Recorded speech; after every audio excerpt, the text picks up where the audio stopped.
Um, okay, good morning. So it's a long daf, so we don't want to start too late. So today's daf in Masechet Sanhedrin is Yud Tet 19, and we are 3 lines from the bottom of Yud Chet Amud Bet. Continuing the discussion of the Mishnah, where we said that a Kohen Gadol is choletz v'choltzin, right? The Kohen Gadol does chalitza, and he can have chalitza done to his widow, but he doesn't do yibum, right? You can do yibum to his widow, but he cannot, if his brother dies without children, he can't do yibum to his brother's wife. Says, which we think is because a Kohen Gadol can't marry a almana. Says the Gemara Kapasik V'Tani. Now the Mishnah didn't differentiate. It said straight out, Lo shna min ha'irisin v'lo shna min ha'nisuin. It doesn't matter whether his brother had just been engaged to the woman and then died, in which case he didn't sleep with her, so she could still be a betula. And it doesn't matter whether it's nisuin when he presumably consummated the marriage and she's no longer a betula. So it says Gemara Bishlam min ha'nisuin. I understand that the brother of the Kohen Gadol married her, meaning had nisuin and slept with her, then the reason the Kohen Gadol can't do yibum is because it's an asay and a lo taseh, right? There's an asay of you should marry a betula, so has a positive commandment not to marry someone who's not a betula, and a lo taseh, don't marry an almana. So then the prohibition of marrying his brother's wife, his brother's widow, is an asay and a lo taseh. He has a mitzvah asay to do yibum, and turn the page to Yotet Amud Aleph. In asay dochel lo taseh va'asay. An asay of yibum won't push that off. But if his brother was only married to her in ha'irisin, so then he never slept with her. So she's an almana, but she's still a betula. So Amai, why can't he do yibum? Yavo aseh v'yitchel lo taseh. Why doesn't an aseh of yibum come and push off the lo taseh of almana? And we answered, remember if you recall, we answered this in Yevamot, the third line, Gzeira bia rishona atu bia shnia. It's true. He could in fact do yibum, but that's only one time. Right, the second time he slept with her, she would still be prohibited to him because she's both his brother's wife, which has now been pushed off by Yibum, but she's now no longer a betula, and therefore we don't allow him to do it. And so, because there's no mitzvah, of Yibum anymore, and so therefore we don't permit him. In theory, he can marry her once, sleep with her once, and then leave her, and then divorce her, but we don't let him do that because we're afraid he's going to stay with her, and therefore he can't do Yibum. He can only do chalitza. Tainami Hachi, in fact, the Braita says that explicitly in Kadmu Ba'alu, if the Kohen Gadol came and slept with her, with his brother's widow, Bia Rishona Kanu, right? In fact, he's Kona her and she's his wife through Yibum. But Asur the Kaimo Bibi Ashnia, he's not allowed to stay married to her, he'd have to divorce her, which would actually solve her problem. But a much easier solution would be just to do Chalitza and not have the Yibum at all. Continue the Mishnah now, the fifth narrow line, of the page. Mate lo mate, right? So the Mishnah said if someone dies related to a Kohen Gadol, he can't follow the coffin directly, but he can follow at a distance. Tanu Rabbanan, says the Braita, it says in the pasuk Min HaMikdash lo yitzei, right? He can't leave the Beit HaMikdash. So Rabbi Yehuda said that means literally, he can't leave the Beit HaMikdash. But Rabbi Meir Darshan said in this Braita, it means lo yitzei imahen. He can't go with the regular mourners. He can go, just he has to be at a distance. Ketzad, like the Mishnah said, Hey nichasim, they're covered, hu nigla, he's revealed, hey niglin, hu nichsa. He basically is never in the same space that they're in.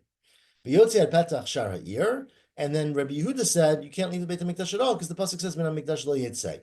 It seems like a pretty good refutation that Rabbi Yehuda has to Rabbi Meir. Shaper Kama Rabbi Yehuda, Torah seems to imply the Kohen Gadol can't leave at all. Amar lecha Rabbi Meir say to you, look, obviously when it says Min HaMikdash lo yitzei, it doesn't mean he can never leave the Beit HaMikdash, because Yachi the Beit Onamilo, then he couldn't even go home, right? Meaning never leave the Beit HaMikdash. What about lunch? What about his house? Where does he sleep? What it means is Hachi Kamar. It means Min HaMikdash lo yitzei, Mikdushato lo yitzei. Don't leave your kedusha. Don't do something that would lead to you losing your kedusha by becoming tamei. So don't jeopardize your status of tahara. But in this case, kivan itle hakera, since he's acting in a very noticeable way, because he's not actually walking behind, he's at quite a distance. Lo ati the minga, we're not afraid that he's going to come to become tamei by touching the dead body or the coffin that's the bed that it's on. And Rabbi Yehuda says, you never know. Agav mararei, because it's so bitter for him and he's so overwhelmed by his emotions and his sadness because his father or his son or whoever died, Dilma mikriv ati v'naga, we're worried that if you allow him to even participate in the procession, he's going to come to touch the body. I guess that was I think you see it sometimes as well. People touch the body, right? It's a very human, I guess, nature to try to feel like you want to be connected to the one who's died. So therefore, we don't want him to even go out in the procession at all. Continue the Mishnah. It says, Kishu menachem, when he gets comforted, right? People remember, or sorry, when he comforts other people, we said remember, the mourners in this case stood and the comforters walked by. And so he would walk in by them basically, but he would have the skan on his right, the Mishnah said the memunah, and he'd have the people on his left, the nation on his left. Tanu Rabbanan, says the Braita. This is a Tosefta here in Sanhedrin. I think it's here. It's a Tosefta somewhere. Tanur Rabbanan, Kishu over b'shura lenachem et acherim. When the Kohen Gadol is walking in the row to menachem others, again in the original way it used to be, where the mourners stood, the comforters, the menachamim, would walk by. So says the Braita, skan, the skan at Kohen Gadol, which means his assistant, right, the next in line, and adds the Braita meshuach she'avar. Right, Meshuach Shavar is not a required position, but it's a frequent position. Remember, Meshuach Shavar is, let's say the Kohen is incapacitated. He becomes Tameh, or he goes to the hospital for surgery or whatever, and he can't do the Avodah, and they need a Kohen Gadol, which is mainly on Yom Kippur. It's the only time you really need one. There are other circumstances, but that's the common one. They would elevate one of the other Kohanim, probably the Skan, to be the Kohen Gadol. When the Kohen Gadol got back home, or he became Tahar again, he would retake his position, and this temporary Kohen Gadol can't go back and become a regular Kohen, because that's not kavod. He becomes a special category of Mashuach She'avar, which means a anointed person who is now past that position. So almost like, Rabbi Emeritus, but not exactly the same, right? Because this is not, it's not because he graduated out of it, it's because he was filling in very temporarily. So says the Braita, he also, though, has a leadership position, and he would go next to the Kohen Gadol, be Yamino. So both the Sgan and the Meshuach Shavar would be on the right side of the Kohen Gadol, and Rosh Beit Av, the Avelim, the Chol Ha'am Mismolo. The Rosh Beit Av, Avelim, not so clear exactly what we're talking about. We'll get this in a second, who these Avelim are, and all the people are on his left side. Okay, so that's when he is giving comfort. Ukishu omed b'shura, excuse me, when he is standing in the row, meaning he's standing and people are walking by him because he is the one who is the mourner, mitznachem me'acherim, and he's getting comfort from other people. So then the way people would walk by, where am I? He would have, sorry, kishu mitznachem, right? They skam mitznachem me'acherim, sorry, skam mimino. So then the Skan Kohen Gadol would stand on his right side, or it probably means he would pass by on his right side. Rosh Beit Av Mismolo, and the rest of them would pass by on the left, meaning they'd walk in a procession in front of him with the Skan on the right and the people on the left of the Skan. Avo Mashuach Shavar Lo Atigabe. But when he is being comforted, we didn't invite the Mashuach Shavar to come, meaning we only invited the Skan, the assistant, not the past president, the Meshuach Shavar, and my time, and the reason for that is Chol Shadaite, is because there's a lot of competition, right? He's the Kohen Gadol. This guy was the Kohen Gadol. They're obviously, sort of waiting for him to, he always feels this one's waiting for me to stumble so he can take my position. And so when he is suffering and he's mourning, it's not appropriate for someone like that to come to provide comfort. It'll make him feel suffer. He will feel kachadibi. He's happy with my loss, right? He's celebrating. And so it makes bad feelings, and it's best to stay away during that time. Amar Rav Papa. Now, Rav Papa said, Shema min hameha matznita tlat. We learn from this Braita, comparing it to our Mishnah, 3 different facts. Shema, first of all, we see the Hainu Skan, Hainu Memunah. Right, the Braita calls him the Skan Kohen Gadol. The Mishnah called him the Memunah. It's the same person. So you see that the Memunah in the Mishnah is referring to the Skan Kohen Gadol. Shema mina, you also see from here that Avelim Omdim v'chol ha'am ovrim. You see from here that the Avelim are the ones who stand, and the people walk by them. And of course, as I said, we don't do that today. We have the Avelim walk by, but back then that's what they did. The Avelim would stand, and the people would walk by. And we'll see in a second why that was.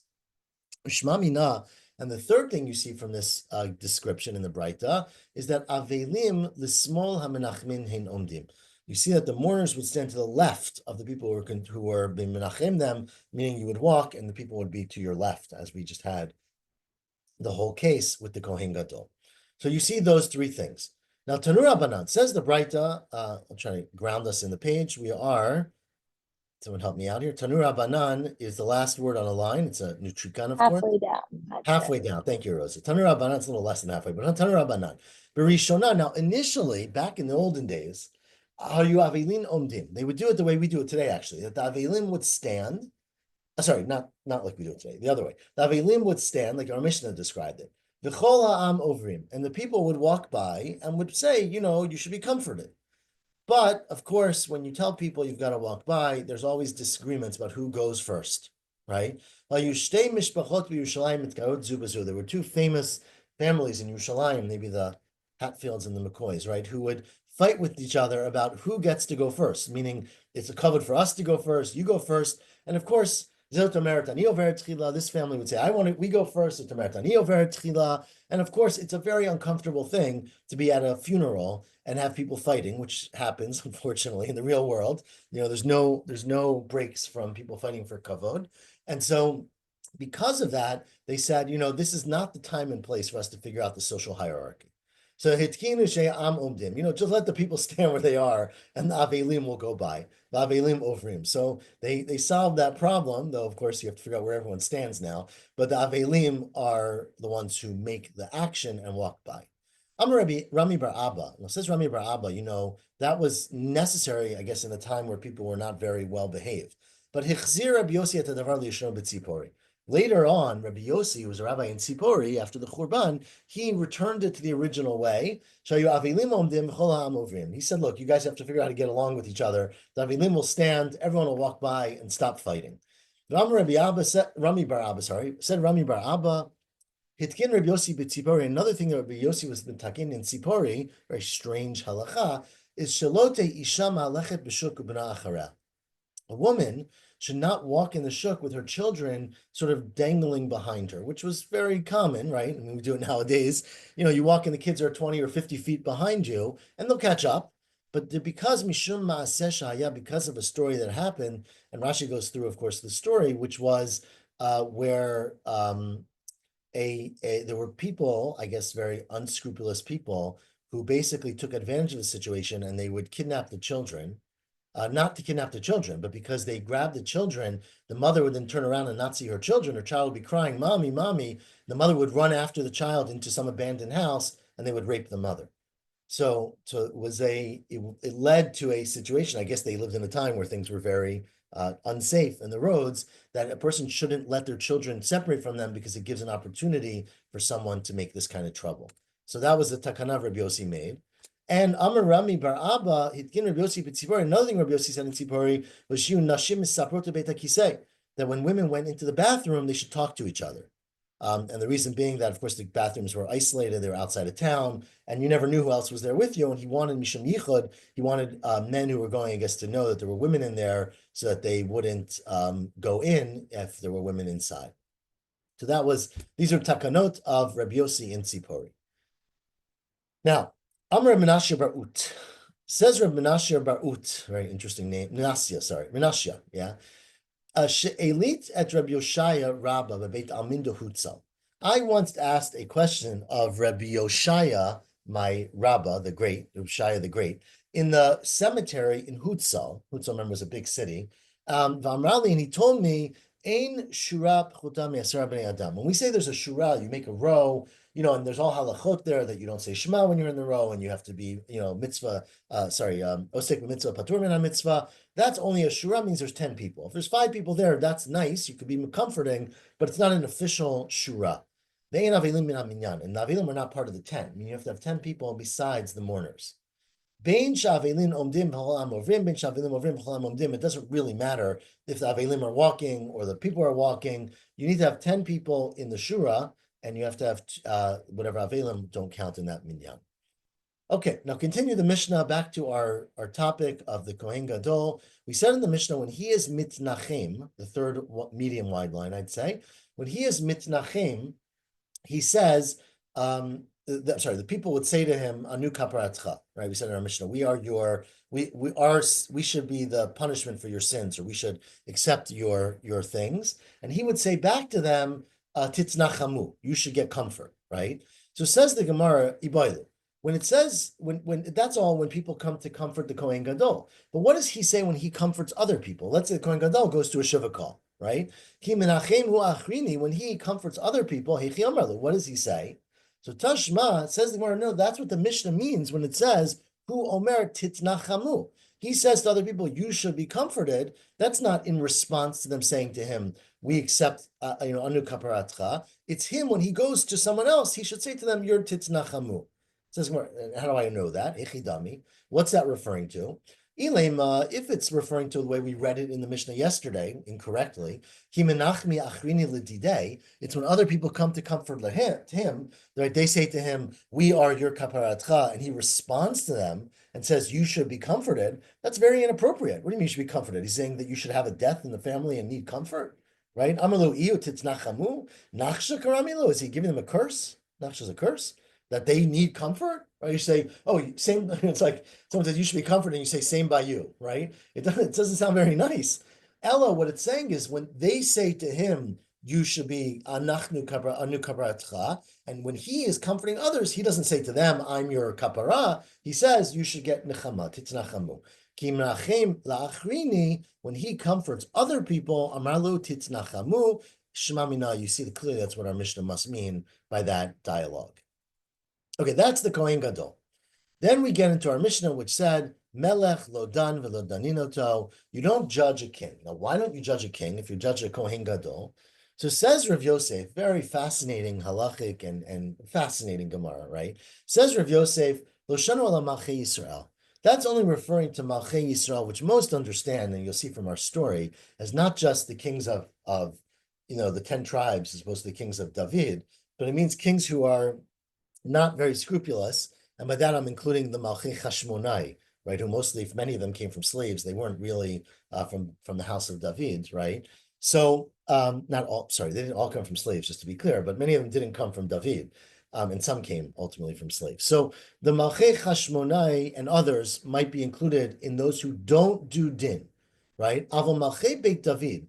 But a king who has real lineage to Beit David, he absolutely will be done, and daninoto. He can judge others, and others can judge him.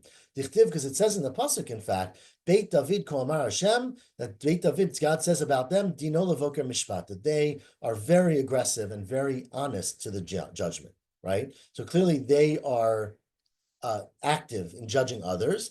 And as we said yesterday, ilo dainina lei, right? If you don't judge them, they can't become judges. Right? You have to first gird yourself and then others. So it's only Malchei Beit David clearly are judges and they can be judged. Ela Malchei Yisrael are the ones who are not. So why not? Why is there a difference? My time low. Mishum Maaseh Shahadya. There was a very tragic story. Which actually, this is one version of the story. There are many other versions of the story that are all very tragic, I would say, that reflect, some of the super complexity in the relationships between the Chachamim and the kings and the Prushim and the, all the different categories of people in the last 100 years or so of the second Beit HaMikdash. So this story was the following. Where am I? The Avde di Yanai Malka Katan Afsha. Yanai Malka, no. Also, Yanai Malka is a name that we often use to different kings become Yanai Malka. Yanai was one of the Malchi Hashmonai, but there's very different contexts where we talk about different people who couldn't be the same person and call them all Yanai Malka. So some say it's just like a general term for the, kings who are not sort of very appropriate, but were assigned by the Romans and etc. But anyways, one of the kings, Yanai Malka, his servant killed a person. Avde di Yanai Malka kato nafshe. So the servant of Yanai killed somebody, and so they had to punish him, right? They punished the servant. Amar lu Shimon ben Shetach the Chachamim, said Shimon ben Shetach, who was the head of the Beit Din, the Sanhedrin, to all the group, you have to take it seriously. We can't give him a pass just because his master's the king. No. We got to bring him to court and judge him like we would anybody else. Shalchulei. So they sent a message to Yanai Malka, and they said, look, you've got to send your servant to us for judgment. Avdach katal nafsha. Your servant killed somebody. So he said, okay, I'll send him over for court. Shadrulei. So Yanai Malka sent a servant over. They said back to Yanai, you missed the message. Shochulei, you have to come. Ta ant nami lacha. You have to come because you're responsible. right? It says by a shor that kills a person, "Uhuad ba'alav amrat Torah." You have to say testimony in front of its owner, right? And this, of course, as Eved is dealt with the same way. Yavo bal hashar v'yamod al shoro. The owner of the shor, in this case, the owner of the Eved, has to come to court. So they basically summoned Yanai Malka to court. They weren't going to punish him; they were going to punish his slave, but he had to be there and take responsibility. So Ata Yativ, so he came and he sat down in court. So Yanai Malka, obviously you can tell there's a big power struggle going on here between the Sanhedrin and the king, but Yanai came to court. So he came and he sat down. So said Shimon ben Shetach to him, Amar le Shimon ben Shetach, Yanai HaMelech. So he called him very respectfully, but dear sir, you've got to stand, right? You're in the defendant's box. Amod al raglecha, stand up the idubach, and they'll say testimony about your slave. But it's not for us. We're not asking you to do this because you're subservient to us. Lo lifneinu ata omed. You're not standing because of us. El lifnei mish amar v'haya olam ata omed. You're standing in front of God. Shenemar, as the pasuk says, v'amdu shnei ha'anashim asher lahem ariv. The people who are plaintiffs, who are parties to the discussion, have to stand in front of the court. So Yanai was not happy about this, right? He didn't want to stand. And so Yanai did a very clever thing. Instead of responding to Shimon ben Shetach, who clearly had a lot of power and authority, Yanai turned to the other 70 judges there. And he said, well, we've heard enough from Shimon ben Shetach. What do all of you say? So Amar Lo, he said to Shimon ben Shetach, Lo tomar ata. I'm not so sure you're right. Let's see what your friends say. El kamashi yomer chaverecha. Let's see what everybody else says. So obviously he was, this divide and conquer. Shimon ben Shetach has the guts to stand up to him, but will anybody else? So Yanai, not Yanai, Shimon ben Shetach, nifne limino. He turned to his right, right? Remember they had a semicircle. So he looked at the people on his right, expecting that they would defend him. And as happens in these cases, they all had to tie their shoes all of a sudden, right? Nifnu einehem likarka, kavshu pneihem likarka. They all had their eyes fixed on the ground. No one was making eye contact. So nifne l'smolo, he turned to his left, and the same thing, kavshu pneihem bikarka. So nobody was willing to stand up to Shimon ben Shetach and defend. Sorry, no one was willing to stand up to Yanai, the king, and defend Shimon ben Shetach. So Shimon ben Shetach got very angry. Amar lahen Shimon ben Shetach, you guys have all kinds of calculations about how, it's the right thing maybe for him to stand, but he's the king. We don't want to start up with him. We're worried about our house and our this. The one who's in charge of all thoughts, meaning God, should punish you. And miyad ba Gavriel v'chaftam b'karka v'metu. Immediately Gabriel came and all of his Sanhedrin was smashed into the ground and died. So that was a very bad circumstance. And that point they were like, this really puts people in an untenable situation. We can't have kings who have so much authority that no one's going to challenge them, come into court and gum up the system. So, Boto Shah Amru, a melech, who's not an appropriate melech, meaning he's not a melech Beit David, lo dan v'lo daninoto, lo me'id v'lo me'idinoto, they are not part of the criminal justice system. Of course, that does sort of make them immune to everything, but that's a different problem for others to figure out. Continued the Mishnah, lo chaletz v'chotzin, you cannot do chalitza, and mainly because it's not it's not kavod to spit and to make him spit in front of him, and to yibam. And then the Mishnah said, if the Kohen Gadol wants to do it, if the Melech wants to do it, zachor l'tov. We can't force him to, but it's a good thing. Says the Gemara, is that true? Are you allowed to just give up on your kavod if you're not supposed to do it, and then you do it? That's not a good thing. Eini. Even according to the opinion that a nasi who says, I don't need my respect, I'll do something demeaning, kvodo machol, a melech shemachal kvodo, ain't kvodo machol. A king cannot give up on their rights. Once you're a king, you're not up to, it's not your personal decision. You are serving God, basically, because it said, Som tasim alecha melech, place a king on you, shetei imato alecha. You have to have the fear of the king. You can't just say, I don't care. I'm going to just do it, even though it's below my kavod. Says the Gemara, well, it's true, but mitzvah shani. This is different because he's doing a mitzvah. So when you're doing a mitzvah, it's not as demeaning, and therefore, if a king is willing to do it, he is zachor l'tov. And finally, this is our last sort of part of the Mishnah we're going to do today, even though you can tell there's a lot of Gemara left in front of us. It says the Mishnah, ein nosim amanuto shel melech, right? Nobody can marry the king's widow. And then the Mishnah said that, but there's an opinion that you can marry, a new king can marry the almanah of an old king, right? And Rabbi Yehuda brought the pasuk, which said that they said to David, that you will get the house of David and the wives of, the house of Shaul and the wives of Shaul after his death. So you see that David was able to marry the wives of Shaul. Tanya, now says the Braita, Amrulo the Rebbe Yehuda, we are near the end of the narrow lines on Yud Tet Amud Bet. They said to Rebbe Yehuda, when it says that David can marry the wives of Shaul, it does not mean the wives of Shaul. It means the women of the house of Shaul, meaning Tanur Tanya, Amrulo the Rebbe Yehuda, it means Nashim Haruyot Beit HaMelech. It means the wives, the women, who he was supposed to be able to marry from the house of Shaul, and those were the daughters of Shaul. Ma'ininu Merav uMichal. That was the two daughters of Shaul who David was going to marry, Merav and Michal, not the wives of Shaul. It means the women of the house of Shaul. Now, while we're on this topic, and hopefully everyone's very familiar with this story from Tanakh, Shalu Talmidav Rabbi Yossi. The students asked Rabbi Yossi, Heich nasa David shtei achayot b'chayim. How did he marry Michal and Merav, two sisters, when they're both alive? Now, you're not allowed to marry two sisters in the lifetime of each other. Amarlan, so Rabbi Yossi answered back and said, he didn't marry them together. Michal achar mitat Merav nisa'a. He first married Merav. Merav died, and then he married her sister Michal. So that is how I understand it. Rabbi Shua Mekarcha says, it turns out that he never actually married Merav. It was Kedushay Ta'ota Yuba Merav. It was a mistaken Kedushin, and he really only married Michal. Shenemar, as the pasuk says, Tzna et ishti et Michal asher rasti li b'meya arlot plishtim. Right? David was when Shaul died, David sent a message to his son Ishbosheth and said, "Okay, now all the things that your father Shaul kept from me, give me." And one of them was, "Give me my wife Michal." Says, "What do you see from there that he never married Merav?" My Talmuda, Amar Papa, because he says Michal ishti, right? He says, "Give me Michal, my wife," implying she's my only wife from the family. V'lo Merav ishti. Merav was not ever really married to me. Why not? So my kiddushay ta'ut. What was the mistaken kiddushin between David and Merav? Because it said, if you recall, when Shaul was finding someone to fight Goliath, he said, Aya Ish Asher Yakenu, the man who kills Goliath, Ya'ashrenu HaMelech Osher Gadol, and he continued and said, I'll give him my daughter to get married. So David went and he Azal Kaptale. David killed Goliath.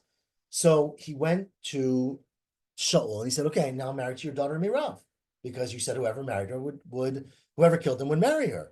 Amrulo, so they said to David, well, sorry, you can't really marry her because you didn't do Kiddushin. Milva itlach gabai, right? I promised you, Shaul promised you millions of dollars, money, Osher Gadol. So I owe you $1 million, but you can't marry someone with a milva. Hamakadesh b'milva and mikudesha, right? Remember, you can't go to someone and say, instead of paying me the $1 million you owe me, I'll be married to you. You have to actually give something for the Kiddushin. So therefore, Shaul said it was a mistake, and you're not really married to Merav. And Azo Yaval Adriel. So Pasuk says, Shaul went and gave his daughter in marriage to Adriel. David, instead of giving it to David, he gave it to Adriel. Then Mecholati, right? Ha-Mecholati. Amarle, now, then Shaul said, this reminds you a lot, of course, of Lavan, right? And Yaakov. Amarle, Shaul then said to him, Michal, you want the next sister, Michal, I'll let you marry Michal, but you have to bring me, I want 100 foreskins of the Plishtim, which was obviously a very tall order to get, because people don't willingly give that up. So David went and did it. He killed the Plishtim and he brought 100 foreskins. Amarle, so now Shaul said to him, well, still, you're not married, because look, how much are foreskins worth? A little bit, a minor amount, $5, $2. But now, basically, it's a situation of milva upruta itlach gabai. I owe you $1 million for killing Goliath, and you gave me now $5 worth of foreskins, right? And Shaul learned the Gemara in Kiddushin and thought that milva pruta daita milva, that if you come with a big loan and a small amount of gift, a pruta, you're really thinking about marrying with the loan, and marrying with the loan is not a marriage. So therefore, Shaul said, well, it's not actually a real marriage. And David said, no, actually, I thought the other way, milva pruta daita pruta, that your mind is on the pruta. So David thought he was married, Shaul thought he wasn't married. But it could also be the kuliyama milva pruta daita pruta. That in fact, everyone, Shaul and David, felt that even if you owe someone $1 million, if you give a pruta, the pruta is enough to be married. But Shaul felt, look, the Plishtim, this is a symbolic thing, right? I said, kill 100 Plishtim and bring me their heads or bring me their foreskins. That's not valuable. That's just a sign that you killed a lot of people. But it's not actual monetary value, so it's not even worth a pruta. Shaul savar lo chazir lo midi. There's no physical value. It's just symbolic value. And David savar, well, you can feed them to the dogs. Chazir the kabui v'shunri, you can use it for cat food. And so therefore, there is a pruta worth. And David felt, I am really married. Shaul never gave Michal to David to marry him. Remember, we're going to see later, if you recall the story, Shaul gave Michal to Palti ben Laish as a wife. And David, his whole life, felt like Shaul was cheating him out of his wife. And when Shaul died, he went to Ishbosheth and said, I want my wife, Michal, and he got her. Now, since we're back to the Mishnah, Rabbi Yossi, who claimed that David married, remember, Rabbi Yossi said that, not the Mishnah, Rabbi Yossi said above that the way he was able to marry two sisters is that he married Merav, and then when Merav died, he married Michal, right? So what about the pasuk, Hai Tnat Ishtiyat Michal my Darishbe? So why does he only call Michal his wife if Merav is also his wife? Rabbi Yossi the Tameh. In fact, that's Rabbi Yossi, the Tanya, Rabbi Yossi, Doresh Mikraot Ma'oravim. Rabbi Yossi used to darshan psukim that are mixed, meaning that they don't make any context. They don't make any sense in context. You have one story and you mix another story. He would always say that that's a starting point to make a beautiful drasha. Because what does it say? Look at the psukim in Shmuel, in Parak, this is Parak Chaf Aleph, and then we'll see Parak Chaf Hey. Tiv, it says, Vayikach HaMelech et Shnei Ritzvah bat Ayah. Right? It said, remember, this was the terrible, terrible story at the end of David's life when he had to kill the children of Shaul, right?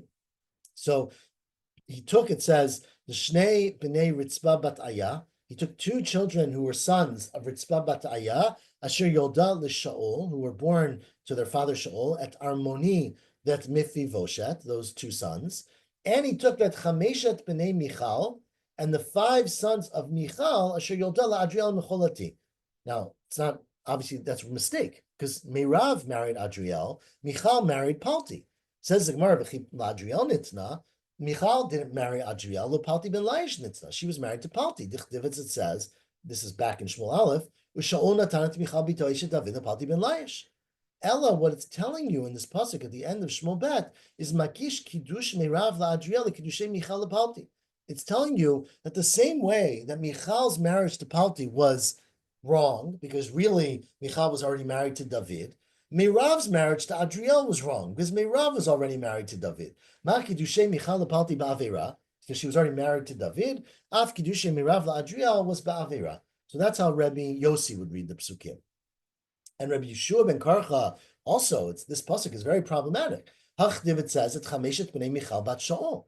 Right? How can it call 5 sons of Michal bat Shaul if she didn't marry Adriel? Her sister Merav married Adriel. Amar lecha Rabbi Yeshua. So Rabbi Yeshua, sorry, I read too fast. Rabbi Yeshua ben Karcha says that the pasuk calls it the 5 sons of Michal bat Shaul. So Amar lecha Rabbi Yeshua, when Michal Yolda, it's not Michal who gave birth to them. Hello, Merav Yolda. But what happened was Merav gave birth to them. As Rabbi Yeshua claimed earlier, Merav died. Right? And Michal, her sister, raised them. She became their surrogate mother. Michal, or stepmother. Michal Gidla. Michal raised them. And Lefikach Nikra al Shema, and therefore they're called her children. Lamedcha, as we learned the very famous teaching, anyone who raises a child in their house because their parents can't do it, it's as if they gave birth to that child. And of course, we have another very famous example of that. And that example is, trying to find the place here. It's at the 2 dots, right? Chanina Kara. So 6th to last middle line. Rabbi Chanina Amar Mehacha. Rabbi Chanina says there's a different source for that halacha, because it says in the very famous psukim at the end of Megillat Ruth, right? But Tikrala Shchinot Shem Lemar, the neighbors called the name to the child to say, Yulad Ben Linnaami. Now, Naomi didn't have a child. Ruth had a child, right? Naomi Yolda. Hello, Ruth Yolda. Ella Ruth Yolda v'Naomi Gidla. Right? Ruth gave birth to the child, but Naomi, her mother-in-law, who she lived with, raised the child, and the Fikach Nikra al Shema, and therefore the child was referred to, Oved, was referred to as the child of Naomi. Rabbi Yochanan says, I have another source for this from a pasuk in Divrei HaYamim, very bizarre pasuk, where again the 4th to the last of the middle lines. The pasuk says in Divrei Yamim, it says Ishto. We're talking about Kalev in this pasuk, and it says Ishto a Yehudiya. His wife became Jewish. Is usually how we translate that, right? She became a convert, and she was Yalda et Yered Avi Gedor V'Chever Avi Socho Yekutiel Avi Zanoach. Which I'm reading that, it's not in our Gemara. But these are, of course, all kinuyim, all names that we use for Moshe Rabbeinu. Right? We call Moshe Yered because Yerad Hayman, and Avigdor because he was Avigdor, etc. Elu b'nei Bitya, these were the sons of Bitya, Bat Paro, Asher Lakach Marad, who Marad married. Now, first of all, none of this makes any sense, right? It said Kalev had a wife Yehudiya who gave birth to what we say is Moshe, who were born to Bitya. So Yehudiya is now Bitya because I guess she converted and became Jewish, and they were who was married to Marad. So Marad seems like another guy. So it says the Gemara, first of all, Marad Zek Kalev, right? Clearly his name, Marad, is referring to Kalev. V'lama nikra shmo Mered. Why is he called Mered or Marad? Shemarad batzat meraglim, because he rebelled against, he was the one, him and Yoshua, who didn't listen to the advice of the Meraglim. So he got the name of the rebellious one, right? In a good way. Good trouble, right? And so he married Bitya Bat Paro after she converted, right? Whatever that means, Ishta Yehudiya. But she still wasn't the mother of Moshe. Did Bitya give birth to Moshe Rabbeinu? Elo Yocheved Yolda. Right? Obviously, Yocheved is the mother of Moshe. Ella Yocheved Yolda, but Bitya Gidla, right? Obviously, Bitya took Moshe as an infant and raised him. And the Fikach Nikra al Shema, and therefore Moshe is called the son of Bitya because she raised him. Another source for this, Rabbi Elazar Omer, the first word now on the wide lines. Rabbi Elazar says, Mehacha, I have a different source. It says in a pasuk in Tehillim, Ga'alta bizroa amecha, I redeemed, your outstretched arm, B'nei Yaakov v'Yosef Sela, the children of Yaakov and Yosef. What do you mean, children of Yaakov and Yosef? We're the children of Yaakov. Since when are we the B'nei Yosef? Yosef Yalad, hello, Yaakov Yalad. Yosef didn't give birth to the Shvatim and Bnei Yisrael. Yaakov did. Ela Yaakov Yalad, but Yosef was Kilkel. But Yosef provided in last week's parsha, I guess, and this week too, right, the sustenance for them to stay alive and to support them, and therefore he is called their father. Lefikach nikru al shemo. Therefore they are called on his name. And in a very similar way to Yosef giving food to people, Amar Rav Shmuel bar Nachmani, Amar Rabbi Yonatan, Kol melamed ben chavero Torah. Forget about giving sustenance. If you teach Torah to someone else's child, right, then then it's almost like you gave birth to them. So you also are like their father. Shenemar, because the pasuk says in the beginning of, not the beginning, but the middle of Parshat Bamidbar, Eile toldot Aaron and Moshe. These are the descendants of Aaron and Moshe. And then we continue to say all the descendants of Aaron. Ch'tiv Eile shmot bnei Aaron.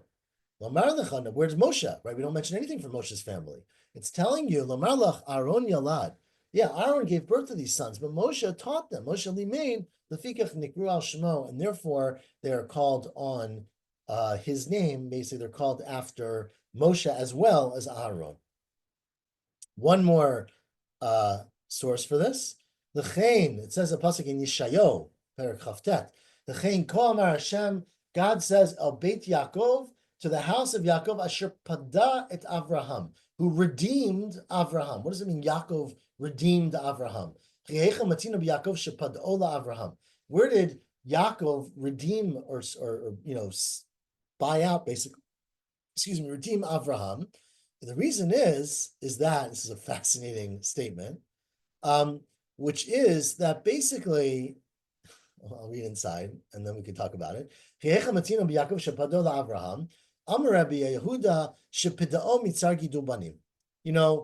Yaakov took on himself all of the responsibility for all of the stress of raising the Shvatim, right? Avram had two sons, right? And he had trouble from them. Yitzhak had two sons and had trouble. Yaakov had 12 sons. And so what Rashi sort of implies is that at some point, in order for there to be a tribe, you needed not to have one son, right? Avram gave everything to Yitzhak. Yitzhak gave everything to Yaakov. The only way you're going to have a nation is if you have multiple branches, right? Otherwise, it's just one person after another. It's just a family, right? And so someone had to take that responsibility. Now, of course, the problem of having a nation is that everybody fights. And as we know from last week's parsha and this week's parsha and next week's parsha, right, Yaakov had a lot of aggravation from the fact that his sons fought with each other. And so really that should have come from Avraham or Yitzchak, that they should have been the ones who had to deal with all that. But Yaakov took it on himself. And so in that way, he was pada'o, he redeemed the responsibility of Avraham of having a great nation, but taking on that really stressful first step. So Shepado mitzar gidul banim. That's why it says, Lo ata yevosh Yaakov. Yaakov will not be ashamed, and his face won't turn white. Lo ata yevosh Yaakov mi aviv. He won't be ashamed because he lived up to the steps of his father Yitzchak. Lo ata panav yechavar, and his face won't turn white from embarrassment because he lived up mi avi aviv he took upon himself the responsibility of his grandfather Avraham.